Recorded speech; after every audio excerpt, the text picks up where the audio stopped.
Fnac Darty, on travaille beaucoup sur les sujets de consommation durable. Comment est-ce qu'on fait pour développer un modèle de consommation plus durable à la fois pour notre entreprise Fnac Darty, mais aussi pour toute l'industrie.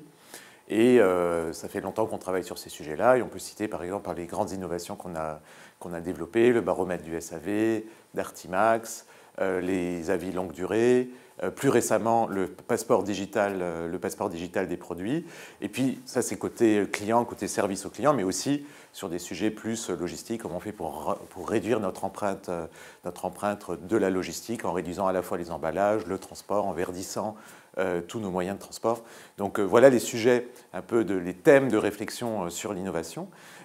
Et par ailleurs, évidemment, pour explorer ces termes, on travaille évidemment sur l'innovation technologique, avec qu'est-ce que peut apporter l'IA générative, qu'est-ce que peuvent apporter les technologies comme la blockchain ou le digital au sens très large, mais aussi sur d'autres types d'innovations, comme l'innovation sociale, comment on change les organisations du travail, comment est-ce qu'on fait plus de travail collaboratif avec nos clients, avec nos partenaires.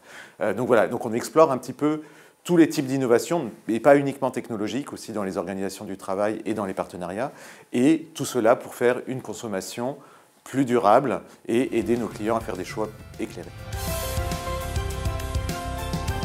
Déjà, évidemment, il faut que ce soit innovant, il faut que ce soit différent, il faut que ça apporte quelque chose de nouveau.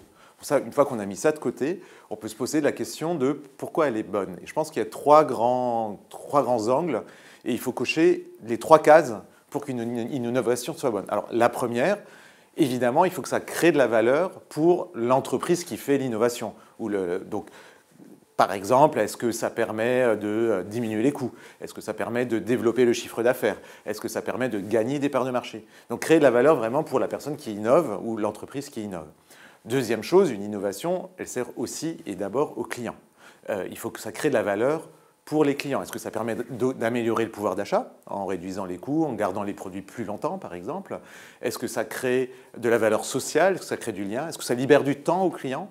Donc, il faut se poser la question de la réelle utilité de la valeur pour le client. Donc, la valeur pour l'entreprise, de la valeur pour les clients, mais aussi, il faut se poser systématiquement la question de la valeur pour la planète, pour l'environnement, pour la société.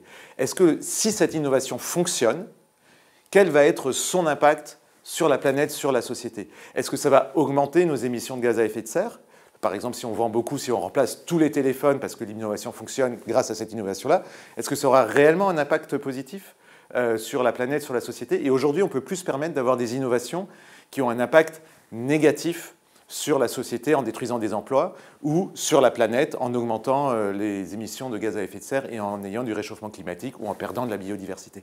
Donc voilà, il faut systématiquement se poser la question, évidemment la valeur pour l'entreprise, la valeur pour les clients, mais ne surtout pas négliger la valeur pour l'environnement parce que sinon on va dans un mur. L'innovation, ce n'est pas forcément des gros budgets, ce n'est pas forcément beaucoup de recherche et développement. Pour moi, l'innovation, c'est d'abord du temps, de la réflexion, du partage. Donc, pour innover, quand on a des petits budgets, prenons déjà les problèmes qu'on a, que ce soit des problèmes pour la planète, que ce soit les problèmes de réduction de coûts ou des questions que se posent les clients ou un problème sur les produits qu'on propose.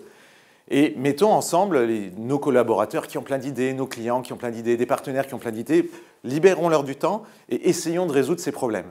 Et pour résoudre ces problèmes-là, ne limitons pas non plus nos réflexions à de la technologie qui peut parfois coûter cher. Parfois, quand je prends par exemple une des innovations du groupe Fnac Darty qui a été la création du baromètre du SAV en 2018, ça a coûté pas grand-chose. Tout ce qu'on a fait, c'est on a mis ensemble les gens du labo Fnac et les gens du SAV Darty et on leur dit qu'est-ce que vous pouvez faire ensemble et ils nous ont dit on pourrait communiquer des données sur la fiabilité des produits et les rendre publics. Et l'innovation, c'était ça.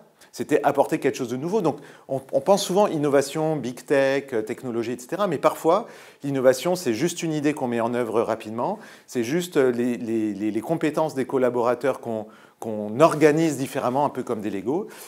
Parfois, c'est nouer des partenariats, aborder des problèmes différemment. Et ça, c'est pas forcément cher, mais ça suppose qu'on se donne la possibilité d'agir et qu'on explore un peu tous les champs possibles de l'innovation.